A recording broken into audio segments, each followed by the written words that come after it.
এই বিজয়ের মাস আসলেই ইসলামপন্থী দাড়িওয়ালা টুপিওয়ালাদেরকে দেখে দেখে গ্রেপ্তার করে নির্যাতন নিপীড়নের চক্রান্ত করা হতো।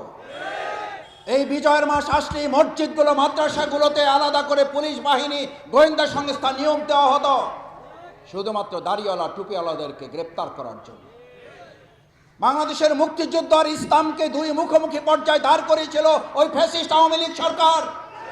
মুক্তিযুদ্ধের প্রকৃত তালিকা খুঁজলে দেখা যাবে প্রকৃত এই মুসলিম দাড়িওয়ালা টুপিওয়ালারাই স্বাধীনতা যুদ্ধে রক্ত দিয়েছে। 2024 সালের জুলাই আগস্টে রক্ত দিয়েছে আমাদের আবু সাঈদ মুক্তরা। 1952 ভাষা আন্দোলনের নাম শুনলেই বোঝা যায় এদেশের ভাষা আন্দোলনে জীবন দিয়েছে, শহীদ হয়েছে কারা।